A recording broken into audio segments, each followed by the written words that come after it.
This is not great news. It's probably going to be, ruin your day, but it looks like they found something inside your back that certainly explains your pain, and it looks like he thinks it's cancer. I said, I know this has to be hitting you like a hammer on the head right now, but the most important thing we do right now is do the exact right thing for you in this moment, and that thing is an oncologist referral. And I said, I've already set up the referral, the appointment, they're waiting for you. You can, as long as you can be there tomorrow by 3, they'll see you. So to his credit, he took it really well for a young guy who just had back pain. And long story short, that was 2 years ago, and I just saw on his Instagram that he was playing golf in, some island somewhere. So he's still alive and feeling good enough to play golf. Now, I don't give myself credit for catching that cancer. I did not think it was cancer. All I knew is that my system dictated he should be significantly better in 2 sessions. And we already had a plan for if it wasn't, because that would be out of the ordinary. So my system caught it. So if you have a system in place and it's acting, he's responding or she's responding the way you expect them to, great. Ride that horse as far as it'll carry you. But if they plateau and stop improving or start getting worse, that's when you have to change course and consider other things.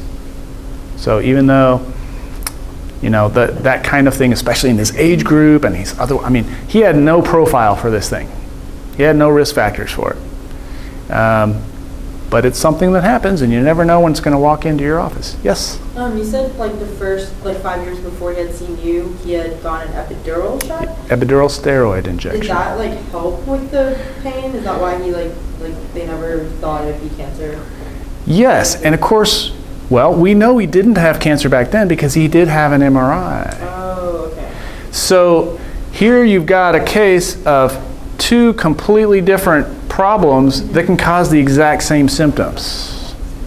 And the original, and for whatever reason, it presented exactly the same way. Pain down his right leg, low back pain. And he's like, this is exactly the same thing I had back then. So essentially, he developed metastases sometime over that 5-year period. Yeah. Yes. This is kind of a broader question, but what are the main differences between a DO and an MD? Oh. Because I don't know, sometimes I hear different things. Yeah. So I wanted to hear your opinion. So first of all, I'm a DC. Oh, DC. Okay. DO is sort of kind of in between a DC and an MD. Okay. Sort of. More towards the MD though. So doctor of osteopathy, or an osteopath, they're called. They have their own schools, just like chiropractors do, podiatrists, dentists, and as opposed to medical school where you can kind of branch out from there. Osteopaths started off a lot like chiropractors. They did joint manipulation, which is kind of chiropractic's signature treatment tool, but it's just one tool in a big bag of tools, and I have plenty of patients I never use it for because it fixes a problem they don't have. But osteopath, they've kind of drifted towards the medical model. So my family doc growing up was an osteopath. So he was just a general practitioner, family doc. But you could, as an osteopath, you could go to, you could go to pediatrics or radiology or neurology or orthopedics. You could branch out it's virtually indistinguishable from MD. DC, on the other hand, is a relatively new profession. I think we've been around 120 years or something like that. It's come a long way. It has a lot farther to go, in my opinion. It's a great framework, though, because the things I like about our approach is that it's a more holistic approach, meaning we don't just look at the knee. If you have a knee problem, I'll check everything from waist down, look for any contributors that could be leading to this. And we also consider more, we're kind of, y'all familiar with functional medicine? Functional medicine is it's blowing up. And that's something y'all could specialize in, by the way. It's kind of my kind of approach, but for internal medicine. So it's a whole body approach. It just means you consider all the contributing variables, as opposed to just my knee hurts. Let's get rid of knee pain. it would look more towards, well, why do we think that knee pain developed in the first place? Does that answer your question? Yes. For your patients, what % of cases are covered by insurance, Oh. and like how much of it isn't covered by insurance? Great question. So almost all of our patients, I'd say 85% of our patients bring their insurance in. I'm on all the plans. I'm a provider, in-network provider. I will say though, lately we've been getting more cash patients. As far as reimbursement goes, which was your other question, they reimburse the same amount as anyone else who uses the codes we use.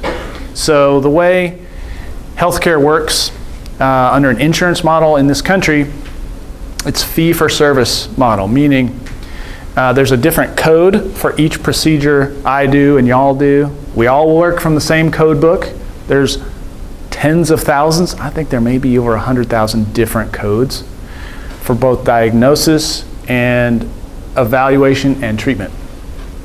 And whatever code you bill for the service you did has a fee, a reimbursable amount that you would get paid. So if you did a level 3 exam on your patient, which is the same code I would use, you might do it as a pediatrician, you and I would get paid the same.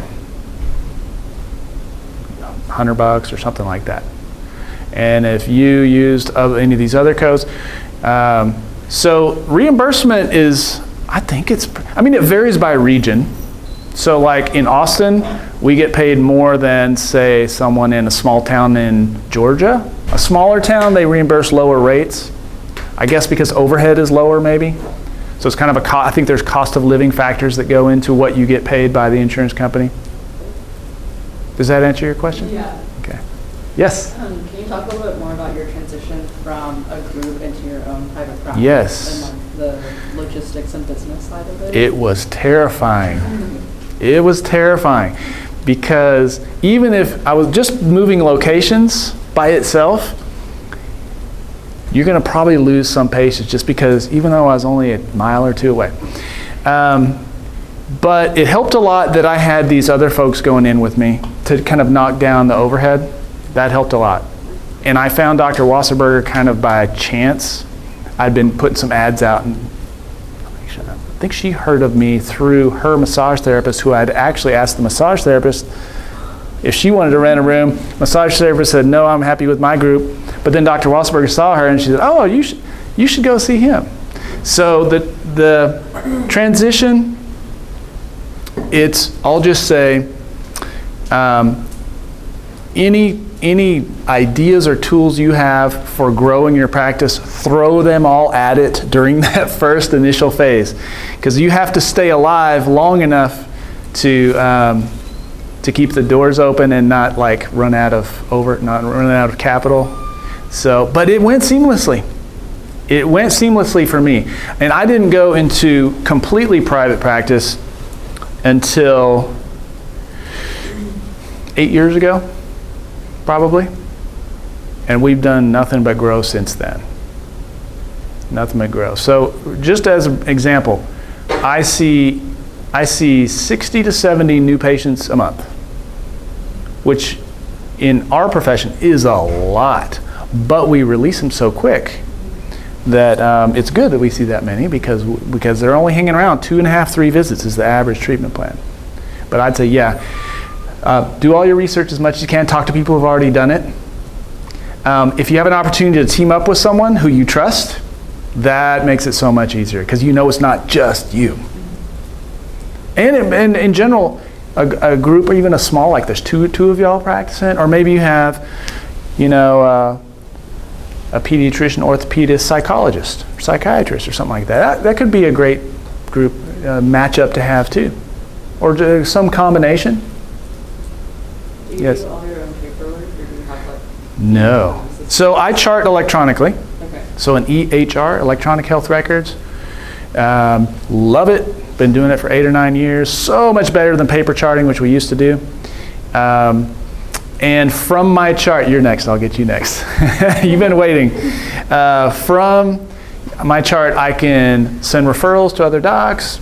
I can view imaging, I can view lab work, I can contact patients through that, I can easily flip through and see a patient's whole history. It's really nice. What was your question? It was about charting? Was it not charting? Just in general, with them dealing with claims through. Oh yeah, so I have Sandra, who's my right hand. So she worked at the original doctor's office I was at before. She was his employee. So her and I have been working together 15, 20 years, 15, 18 years. But she's been my employee for about 6. She's a badass. She's awesome. She knows, she's a certified billing specialist, so she knows all the ins and outs of insurance, and it is complicated. She's fantastic with patients. Patients love her. She does all the scheduling, collections, invoicing, all that stuff. So all I have to do is just doctor, which is if you have an opportunity to do it that way, do it that way. It's so much better than having to fill out and figure out how to submit all your claims and all the electronic clearinghouses. It's a mess. Okay, you were next. I know we'll get some. This is along the lines of insurance, but I shadowed a PT for a while, and a main issue that he had was that he couldn't treat more than the issue. That was the diagnosis? Yeah. Yes. So if it was a knee issue, they could only treat the knee, whereas it might have had to do with the back and more than that. So how do you said you like to take a holistic approach. Yes. How do you do that? Well, I get to, the PT doesn't in Texas. That's the short answer. So it's a travesty that PT should be able to do that. Most states they can. But there's still, my understanding is PT has to rely on the diagnosis that was sent by the referring doc. The referring doc, and here's the irony, the referring doc sent them to the PT because the referring doc doesn't know how to fix them. And they're sending them to the PT because they think the PT does. Well, why not let the PT do what they're good at? So I hope we fix that soon. I think we may have just gotten direct access here. I'm not sure, but I don't know if they still have to go by the same diagnosis as the referring doc gave them. So but as a DC, you have more. I do my own thing. In fact, I get referrals from other docs, and I won't say I ignore them, but it'll say evaluate and treat, 2 visits for 4 weeks, 2 visits a week for 4 weeks, use ultrasound and e-stim, and I don't do any of that stuff. And then they're going on what they know. It's just that they don't know as much as I do. In fact, that's why they sent them to me in the first place. But they keep sending them back, more patients, because their patients love their experience with us and get well. So I think the referring doc, in most cases, they probably don't care what I actually do. In PT, they might get in trouble. I don't know. Someone over here, or no? Oh, wait, yes, I think you're, wait, no, you're next, It was just a follow-up to this. Yes. Quick. So I was just wondering how that logistics works. In the PT, do they have to go back to the doctor and ask them to give a new referral? Is that how it works? If they want to treat them? I think so. And then the patient will- So I think a PT can market their practice, but as soon as a patient calls the PT to schedule, then the PT says, I need a referral from your doctor. Yeah. I think that's pretty much how it works. And if it's a new area that wasn't in the referral originally, they'd have to get a new. Well, I think most of the time the referral comes after. I've actually had a couple of patients bring a paper referral just to hand to someone. Yeah. That's not a specific person. Again, I don't need it, but I guess that could work with a regular, if you saw your GP and they said, oh, we're going to send you to PT for your plantar fasciitis, here's your referral, then you would just hand carry it to whatever PT you chose. And then if, for example, they only gave you two visits and you needed 4 or 6, then you might have to call the GP as the PT and say, oh, no, I'm sorry, you're the patient, aren't you? Yes, I'm getting my people mixed up. But your PT may have to call your GP and say, hey, we'll need 3 more visits, here's why. Okay. She's showing progress, but she still can't run or can't run as far. It's a lot of them. It is. It's just, there's a lot of waste in this whole system. Personally, I would like to see value-based payment. Meaning, let's say there's a condition, plantar fasciitis, and there's an established dollar amount that is reasonable to fix that problem. And that way, if I can fix it, if most docs take 6 sessions to fix it, and I can do it in 3, then I get to keep the whole amount. I'm getting paid more per visit. I'm getting rewarded for getting you well faster and keeping you well, whereas the current system is the exact opposite. The incentive is to never fix them. There's actual reward for that. So no wonder we have the most expensive health care and some of the lowest outcomes in the world. Yes? What determines like the prices of like because like I've had a steroid shot before and it costs more than having actual back surgery. You had a what? I had a steroid like injection and also had back surgery and my steroid injection costed more than my surgery. Wow. So like who determines that? I think it's the AMA. I think they put I think there's something like a relative value unit they assign to each diagnosis or each procedure. But I think then your insurance company may decide based on that kind of baseline whether they want to reimburse a little more, a little less. So I think AMA gives guidelines. I don't know if they have to be followed. But that's a perfect example of ridiculousness, right? How long did that ESI take? 3 minutes? The injection steroid? Like not, yeah, I think I was out like in an hour, and my surgery was 6 hours. Maybe. Yeah. But I mean, the actual injection that you... That takes like, it's right away, right? Yeah. 30 seconds? I mean, there's some prep and stuff. Yeah. But there's no way. And did you have a discectomy? I had herniated disc. Uh-huh. Like, But or did they just trim off a little bit and you have a little scar this big? it's like that big. Oh. Did they put any hardware in you? No. Okay. Did they take out any bone? Yes. They did. So then that means you probably had a laminectomy. A laminectomy and a discectomy probably. So laminectomy is where they carve out, that means the opening your bone, the opening through which your nerve has to leave your spine is too small. So they carve it out bigger. Were you having pain down your leg? Yeah, I was on my own. Yeah. So they carve it out a little bigger, and but they didn't fuse you together. They didn't put any bolts and brackets in you. And they probably just trimmed off that little bit of disc in there. Do you have arthritis in your low back? No. I had herniated disc. And it just like, I lost all the feeling in my leg. Yeah. It's like completely numb. So how long was your surgery? It was 6 hours? I think it was 6 hours because I went in at like 4 a.m. and I like woke up around 2 or something. Yeah, so that probably was there's basically 3 back surgeries. From minimally invasive to most invasive, it's discectomy, which is you have a 1-inch incision. They go in there, they trim off the little bit of disc, and they sew you up. You walk out of there magically pain-free. Laminectomy, they carve out some bone, so a little more invasive, trim off the disc. It takes a little longer, still pretty quick recovery, I would say. And laminectomy is fusion, is where they fuse 2 vertebrae together with lag bolts and brackets. My mom had that. You what? My mom had that. Yeah. It's a longer recovery. A lot of them are done. Statistically, a lot of them are done that don't need to be done. But I'm glad we have all of these surgeries, including that one, because there are some cases for which that is the best fix. So I'm glad it exists.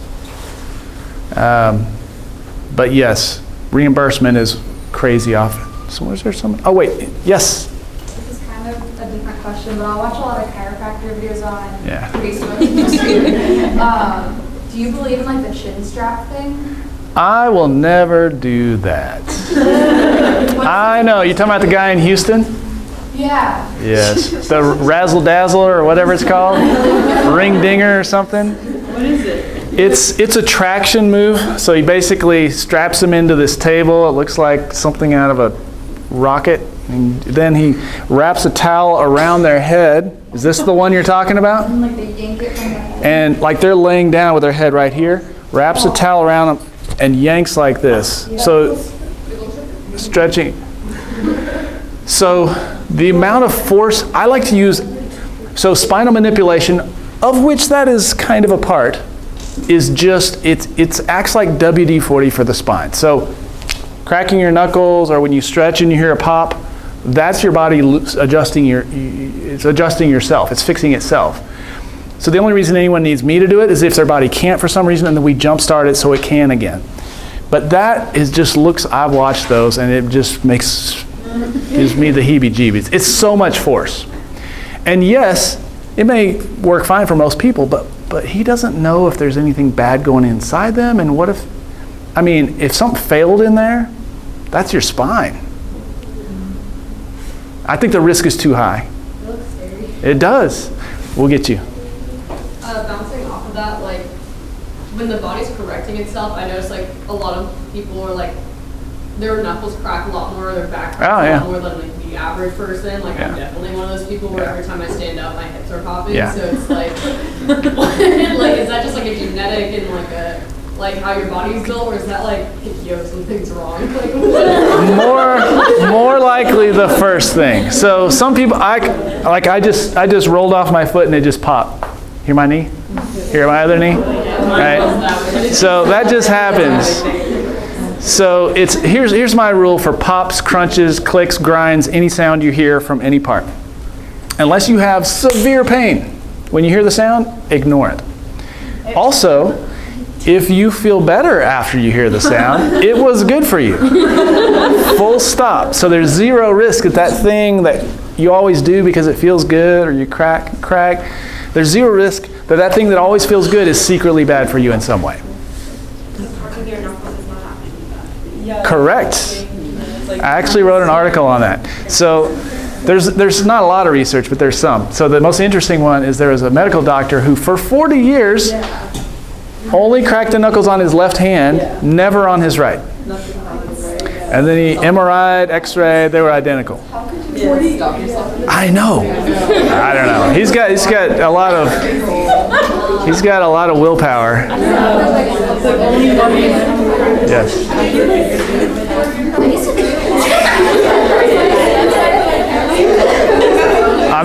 I'm sorry, what's that? Oh, no. I've had some close calls.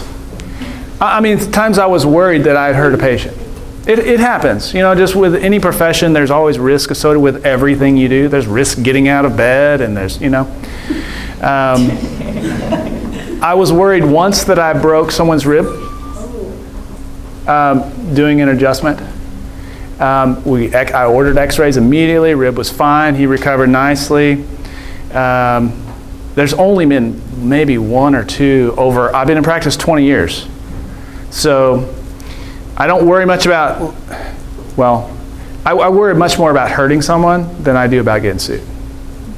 So, and that's the thing too. This is true for y'all as well when you graduate and you start practice. The single best way to prevent getting sued is to make sure your patients feel like you have their best interests at heart. Like if you're only present with them when they're there. I did have one lady, she had a double mastectomy because she had breast cancer, and she had a reconstruction. She had breast reconstruction. And she'd been seeing chiropractors for years. She'd seen me every once in a while over a couple of years. One adjustment that I did with her, same thing we'd always done. It was not an extra aggressive one. It caused a leak in one of her implants. And I apologized effusively to her. I was like, oh, I'm so sorry. She was like, hey, it happens.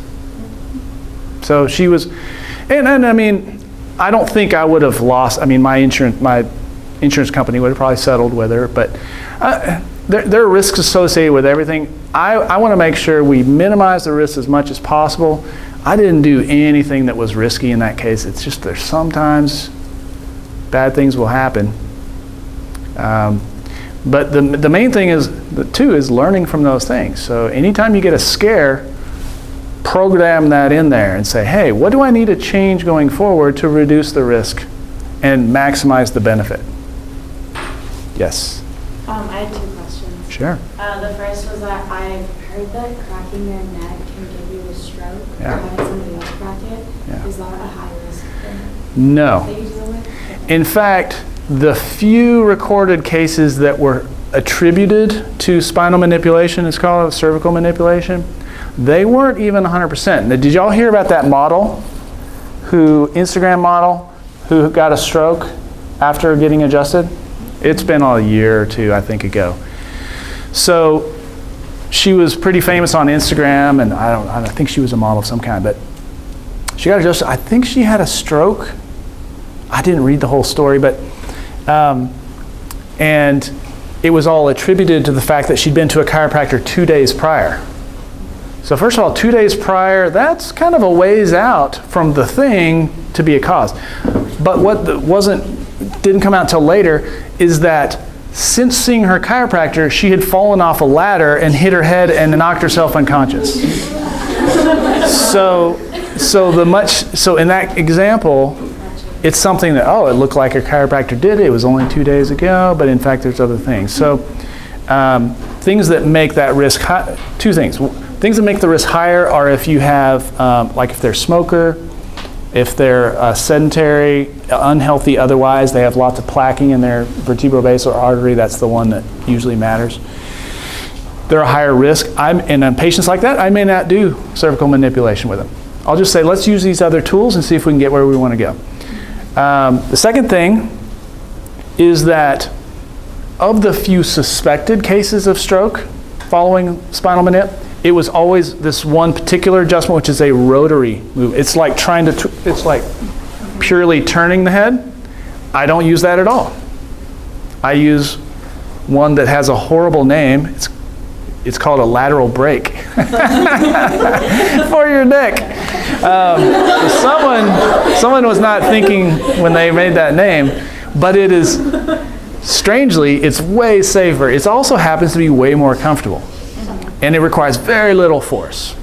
So there's no twisting involved with it, so it takes away that entire risk factor.